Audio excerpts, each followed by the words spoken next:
Aujourd'hui, le thème de ce dimanche, c'est « Sais-tu comment parler le langage du royaume ?» Sais-tu comment parler le langage du royaume? Est-ce que tu peux le lire avec moi? Sais-tu comment parler le langage du royaume? Chaque pays, chaque contrée, chaque royaume a des principes, a des lois, a aussi un langage. Lisons d'abord ce verset, Matthieu 6, verset 25 à 33. Lisons-le ensemble au nom de Jésus. Voilà pourquoi je vous dis, ne vous tracassez pas sans cesse en vous demandant avec inquiétude, qu'allons-nous manger pour vivre, qu'allons-nous mettre pour être habillés? La vie ne vaut-elle pas bien plus que la nourriture? Et le corps ne vaut-il pas bien plus que les habits? Voyez ces oiseaux qui volent dans les airs. Jamais ils ne se préoccupent de s'aimer ou de moissonner. Ils n'amassent pas de provisions dans les greniers. Et pourtant, votre Père céleste, pourvoit à leur nourriture. N'avez-vous pas bien plus de valeur à ses yeux? D'ailleurs, qui de vous peut, à force de soucis, prolonger son existence ne fût que de quelques minutes? Quant aux vêtements, pourquoi vous mettriez-vous en peine à leur sujet? Observez les animaux sauvages. Regardez comment se forment leurs fleurs. Les anémones. Bon, dans d'autres versions, on dit les fleurs de champ. Regardez comment se forment leurs fleurs. Elles poussent sans se fatiguer à filer de la laine ou à tisser des habits. Et pourtant, je vous assure que le roi Salomon, lui-même, malgré toute sa... Si Dieu habille avec tant d'élégance la petite plante champêtre qui est là aujourd'hui et demain sera jetée au feu, à combien plus forte raison s'occupera-t-il de votre habillement? Votre foi est encore bien petite. Bannissez donc toute inquiétude et ne dites pas, que mangerons-nous ou que boirons-nous? Avec quoi nous habillerons-nous? Ce sont les gens de ce monde qui ont sans cesse de tels soucis. Mais vous avez au ciel un Père qui sait bien plus que vous avez besoin de tout cela. Préoccupez-vous donc en premier lieu du règne de Dieu et de ce qui est juste à ses yeux. Alors, tout le reste vous sera donné par-dessus le marché. Disons Amen.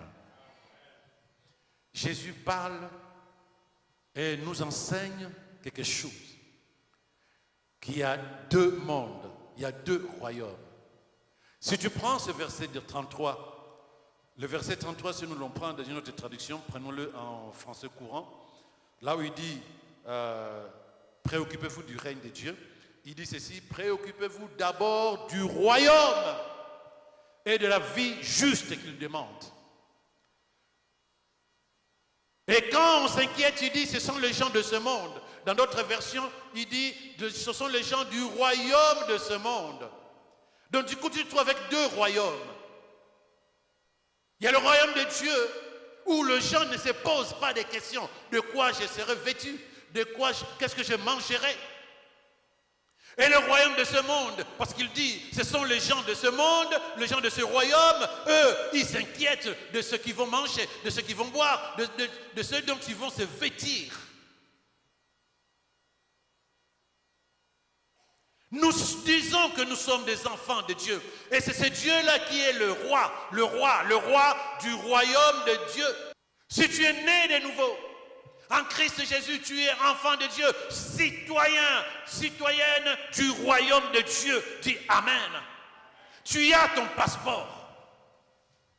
Il faut que tu intègres cela à l'intérieur de toi pour que tu vives les choses de ton royaume et non pas que tu vives la vie du royaume de ce monde. Un ambassadeur d'un grand pays, tu peux prendre un ambassadeur des États-Unis qui va dans un pays du tiers-monde. Même si les gens de ce pays galèrent, souffrent, ils n'ont pas l'électricité pendant 3 jours, ils n'ont pas l'eau dans leur robinet pendant 2-3 semaines, lui, il a tout ce qu'il faut. Parce que son pays est riche. Il vit dans un pays très pauvre, mais lui, il a la richesse venant de son pays. Tout ce dont il a besoin, ça vient dans des conteneurs. Ce n'est pas parce que tu vis sur terre, bien-aimé, que tu dois vivre la vie de la terre. Non, tu es citoyen du royaume. Tu es citoyen du royaume de Dieu. Tu ne peux pas revendiquer ou te laisser embobiner en disant « je dois vivre la vie de la terre ». Non. Quand il n'y a plus d'électricité dans la ville, toi tu as un groupe électrogène, dis Amen. Quand les gens ont des problèmes d'eau, toi l'eau vient en paquet dans des conteneurs venant de ton pays d'origine. Le Seigneur est mon berger. Quand tu comprends cela qu'il y a 2 mondes spirituels et que la vie humaine commence dans le spirituel, cherche ton passeport spirituel.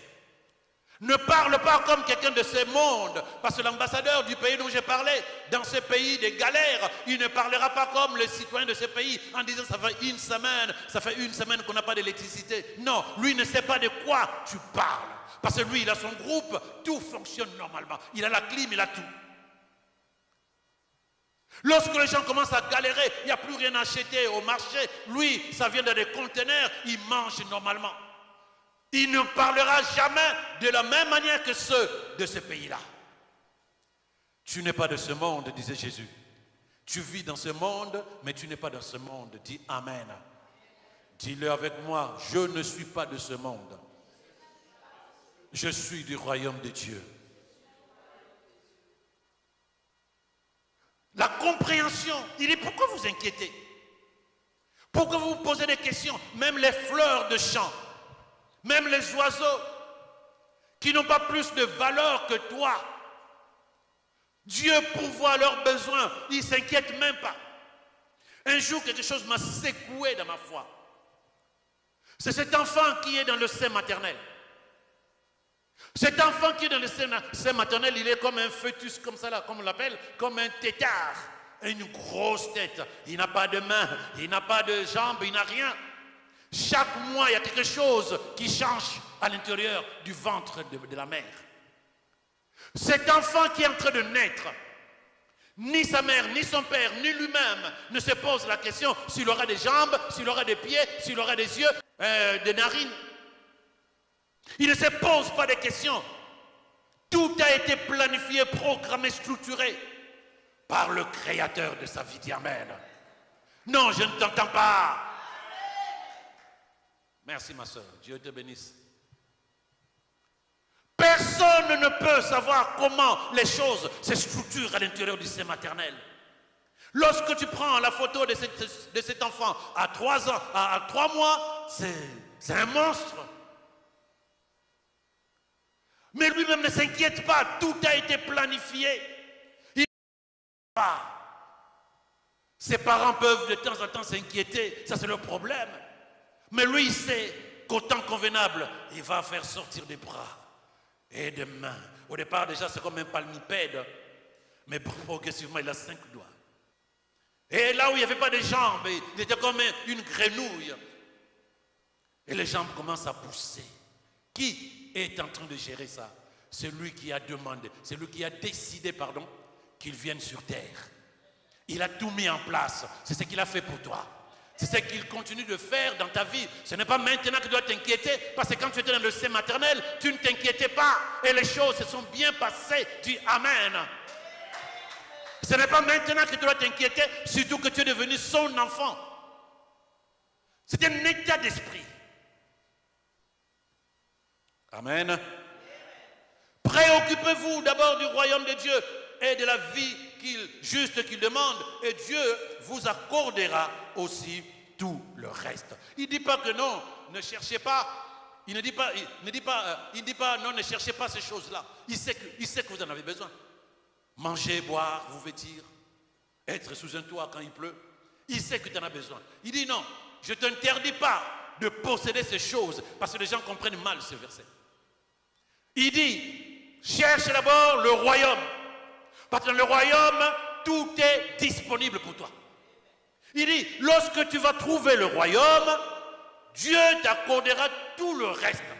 Ce n'est pas qu'il te dit, cherche d'abord le royaume et puis tu vas. Non, en cherchant le royaume, tu trouves tout ce dont tu as besoin. C'est de ça qu'il s'agit, dis amen avec moi.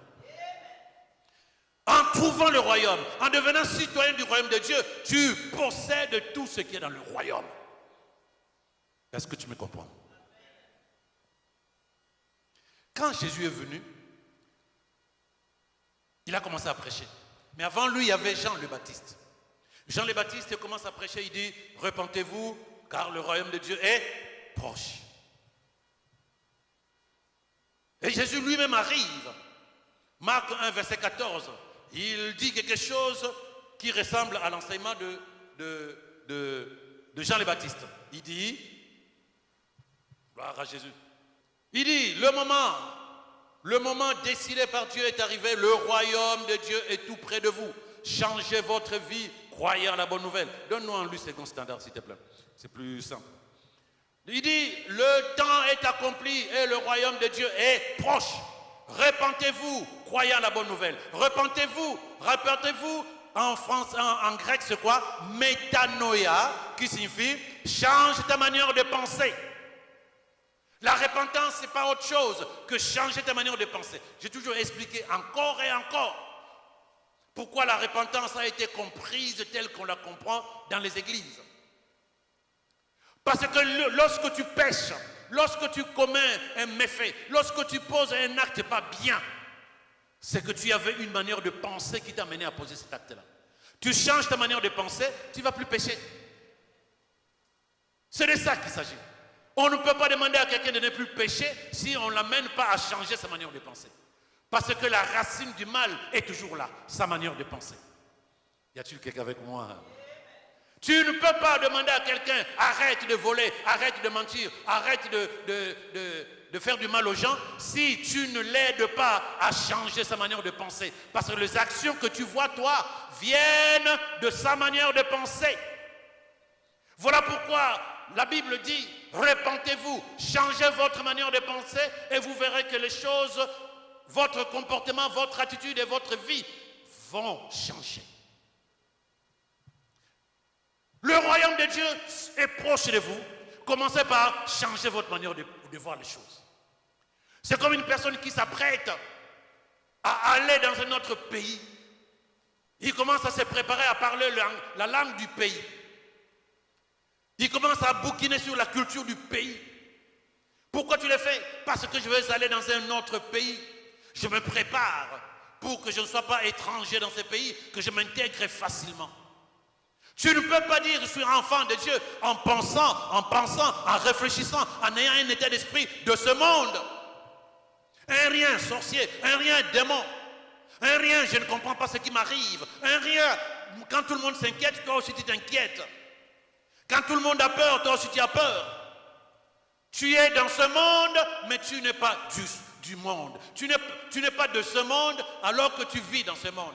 Tu es comme un ambassadeur venant du royaume de Dieu, mais qui vit sur terre. Ta vie ne doit pas être de la même couleur que la vie de ceux qui sont de ce monde. Dis Amen avec moi. Jésus dit, repentez-vous, change ta façon de voir les choses, parce que le royaume est proche. Le verset 13, la Bible dit que Jésus est venu prêcher quoi? La bonne nouvelle du royaume. Je ne sais pas si tu veux montrer ça, s'il te plaît. Il est venu annoncer la bonne nouvelle du royaume. Il disait, le temps est accompli. C'est maintenant le moment. Bien-aimé, tu vas dans les églises depuis longtemps. Quel est le moment où tu seras véritablement citoyen du royaume avec la mentalité du royaume? Parce que ce que tu cherches est dans le royaume de Dieu. Tu es un étudiant, une étudiante étrangère. Tu veux aller étudier à Londres ou en France, à Paris. Tu as moins de 25 ans. Donc tu as droit à une bourse. Mais puisque tu n'es pas citoyen ou citoyenne du pays en question, tu ne peux pas jouir de la bourse qu'on donne aux étudiants français. Tu ne peux même pas te lever pour dire donnez-moi la bourse. Il y a des choses que tu possèdes naturellement à cause de ta citoyenneté. Mais si toi, tu ne vis pas ta citoyenneté, c'est-à-dire que tu n'es pas conscient que tu es citoyen du royaume de Dieu, tout ce que Dieu a pourvu dans le royaume, comment peux-tu les posséder? C'est un problème de conscience. Il dit, qui parmi vous qui va ajouter une longueur à la journée à cause de ce souci? Arrête de te soucier. Il dit, préoccupe-toi du royaume. Développe une mentalité du royaume pour que ta manière de penser soit conforme au royaume de Dieu et que tout ce qui est dans le royaume pour les enfants de Dieu, tout ce qui est dans le royaume pour les citoyens du royaume, que tout cela te soit donné naturellement. Y a-t-il quelqu'un avec moi? Alors, c'est quoi le royaume? Comme tu le sais, le royaume, ce n'est pas un lieu. Le royaume, ce n'est pas un lieu. C'est-à-dire que tu n'iras pas à la frontière de la France, vers Andorre, là-bas, tu vas dire, ok, c'est là où s'ouvre le royaume de Dieu. Le royaume de Dieu est spirituel. Le royaume de Dieu, c'est le gouvernement de Dieu, le règne de Dieu dans ta vie, dans ce monde. Lorsque tu acceptes Jésus comme Seigneur et Sauveur, Seigneur signifie propriétaire de ta vie. Il règne sur ta vie parce qu'il est roi. On ne peut pas avoir un roi quand tu chantes Jésus le roi des rois. Alléluia. Mais roi de quel pays? Ou de quel royaume? Tu t'es déjà posé la question? Et toi tu chantes ce roi-là, qui es-tu? Parce que c'est facile de chanter. Tu t'assois, tu réfléchis en disant Jésus, roi des rois. Donc il est roi. Mais où est son royaume? Et moi, qui suis-je dans ces business-là? C'est le règne de Dieu. C'est-à-dire que le règne de l'Esprit de Dieu dans ta vie. Et quand Dieu règne, tu n'as plus d'autre roi. Tu as le passeport du royaume de Dieu. Tout ce qui se passe dans ta vie, c'est lié au royaume pour lequel tu as la nationalité.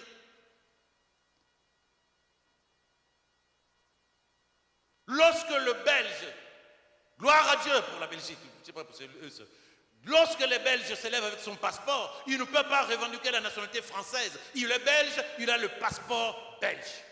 Il est sous le règne de son roi. Lorsque tu dis, je suis enfant de Dieu, je ne vois pas comment un enfant de Dieu, son père règne dans un royaume, lui, il n'est pas citoyen du royaume de son père. Ça n'a pas de sens. Y a-t-il quelqu'un qui est avec moi? Tu dis, Dieu est ton père. Amen. Mais Dieu règne, Dieu a un royaume. Pourquoi tu ne te vois pas citoyen de son royaume, mais que tu vis la vie du royaume de l'ennemi? Conscience. Le monde spirituel est réel, bien aimé.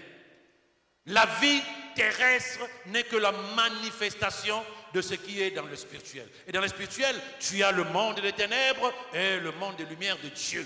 Et l'être humain étant donné qu'il est spirituel, il est influencé par ces deux mondes. Et c'est notre état intérieur qui fait le choix. Soit tu vis la vie du monde, donc du royaume des ténèbres, soit tu vis la vie de Dieu, du royaume de Dieu. Quelqu'un avec moi?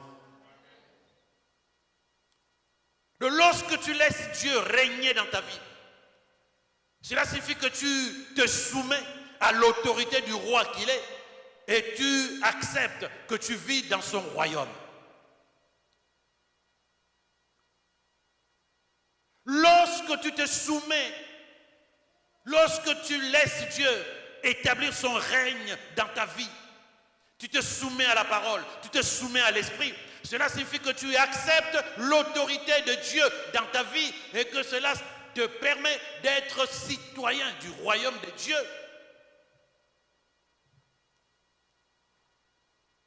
Et c'est là où tu vivras sa gloire. Et c'est là où sa puissance va te préserver du danger. C'est là où son amour va te donner tout ce dont tu as besoin. Est-ce quelqu'un avec moi? Regardez Luc 17, verset 20 à 21. Un jour, les pharisiens lui demandèrent. Les pharisiens, ils avaient plein de questions à Jésus. Un jour, non frère, c'est parole vivante.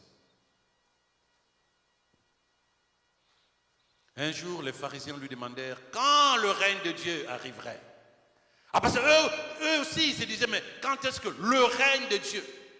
Mais dans d'autres traductions, eh bien, ils diront, quand est-ce que le royaume de Dieu arrivera? À ce moment-là, c'est Hérode qui régnait sous la colonisation des Romains. Pour faire plaisir aux Juifs, pour qu'ils ne se rebellent pas tout le temps, les Romains se sont dit, ok, nous avons pris possession de votre pays, mais nous mettons Hérode, votre frère, là, comme votre roi. Mais il n'avait aucun pouvoir véritable. Et donc, il y a beaucoup de gens qui soupiraient après le règne de Dieu, après le royaume de Dieu. Il lui pose la question, quand est-ce que le règne de Dieu arriverait?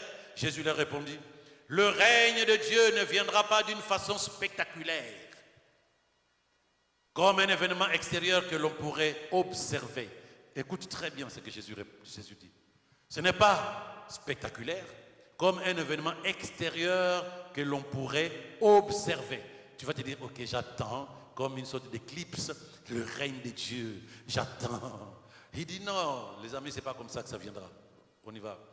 Les gens ne pouvant pas dire, venez, il est ici ou il est là. Car notez-le bien, le règne de Dieu a déjà commencé, il est en vous.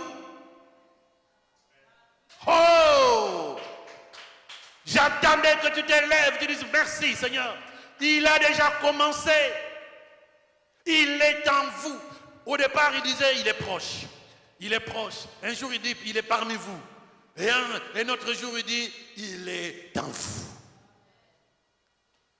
Il a déjà commencé ce règne.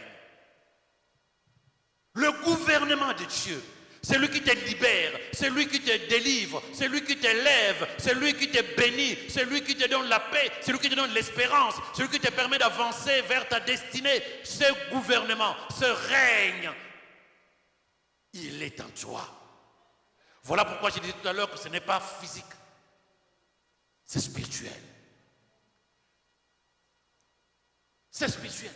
Bien aimé, c'est la conscience qui manque aux chrétiens. Citoyen du royaume, et ce royaume est au-dedans de toi, par le Saint-Esprit, dit Amen. Le plan de Dieu dans cet âge, bien aimé, le plan de Dieu dans son église, c'est d'établir le royaume dans le cœur des hommes, comme un royaume spirituel. La qualité du royaume de Dieu est à l'intérieur de toi. La puissance du royaume de Dieu est à l'intérieur de toi. Jésus dit, le règne de Dieu a déjà commencé, il est en vous. Voilà pourquoi il nous dit dans Matthieu 6, verset 33, préoccupez-vous d'abord du royaume et la vie juste qu'il demande, et Dieu vous accordera aussi tout le reste. Parce que dès le moment où tu as le royaume, dès le moment où tu as le règne de Dieu, tout ce dont tu as besoin, tu le possèdes naturellement. Sommes-nous ensemble? Ok. Je prends un autre exemple. Saint-Esprit, révélation. Qu'est-ce que tu voudrais prendre? Un pommier ou une pomme? Tu voudras volontiers le pommier. Parce que tu sais qu'à l'intérieur, tu as le maximum de fruits que tu veux. Et pourtant, les chrétiens cherchent des pommes. Dieu dit, prenez le pommier. Je prends un autre exemple. Qu'est-ce que tu cherches? Un verger ou un manguier? Il y a des gens qui savent pas ce que c'est un verger. C'est un jardin des arbres fruitiers. Ah! Qu'est-ce que tu cherches chez toi? Un verger ou un manguier? Au départ, j'ai posé la question, est-ce que c'est la pomme que tu veux ou le pommier? Tu as choisi le pommier. Tu as des pommes, des pommes, des pommes, des pommes. Là, je dis le verger. Il y a plusieurs arbres fruitiers. Orange, citron, manguier, papaye, avocat. Tout ce que tu veux est dans le verger. Donc lorsque tu dis je veux le verger, parce que tu sais que tu peux posséder tout ce que tu veux et exploiter tout ce que tu as envie d'exploiter, parce que tout est à toi. Tu me comprends maintenant? Et Dieu te dit en réalité, accepte que j'ai mis le royaume entier à l'intérieur de toi. C'est comme s'il a pris tout le verger qu'il a mis au-dedans de toi. Tu as besoin de quoi? Avocat? Tu ne vas pas jeûner 4 jours pour prendre un avocat. Tu veux quoi? Te marier? Tu ne vas pas jeûner 17 jours pour aller te marier. Tu veux du travail? Tu ne vas pas jeûner 15 jours. Non. Tout ce dont tu as besoin est dans le royaume et Dieu a pris son royaume, il l'a mis au-dedans de toi. Y a-t-il quelqu'un qui peut acclamer le Seigneur? La première des choses que tu dois accepter, c'est ça. La conscience que le royaume de Dieu est à moi. De tout ce dont j'ai besoin, comme dit Jésus dans Matthieu 6, 33, je le possède. Donc je dois m'atteler, je dois me préoccuper d'être en communion avec le royaume, d'être conscient de la présence de Dieu au-dedans de moi. Parce qu'il a dit quelque chose de très intéressant. Je ne sais pas si je vous ai donné ça. Oui, Jean 14, verset 23. Écoutez très bien comment il a parlé. Jean 14, le roi des rois parle. Là où est le roi, c'est là où se trouve le royaume. Dis amen avec moi. Là où est le roi, là se trouve son royaume. Dis amen avec moi. Il dit ceci dans Jean 14, verset 23. Jésus lui répondit, celui qui m'aime obéira à ce que je dis. Mon Père l'aimera. Nous viendrons, moi et mon Père, nous viendrons à lui, mon Père et moi, et nous habiterons chez qui? Chez lui.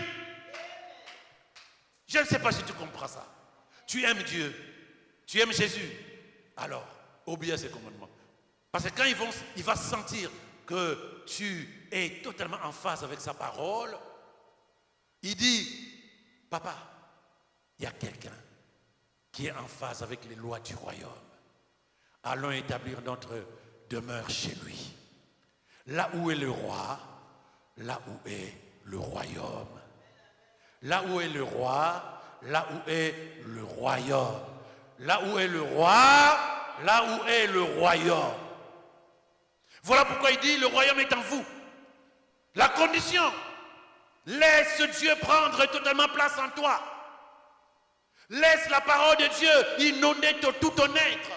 Laisse l'Esprit de Dieu fonctionner à l'intérieur de toi comme le maître, le Seigneur de ton cœur et de ta vie. C'est lui qui transporte le royaume de Dieu au-dedans de toi.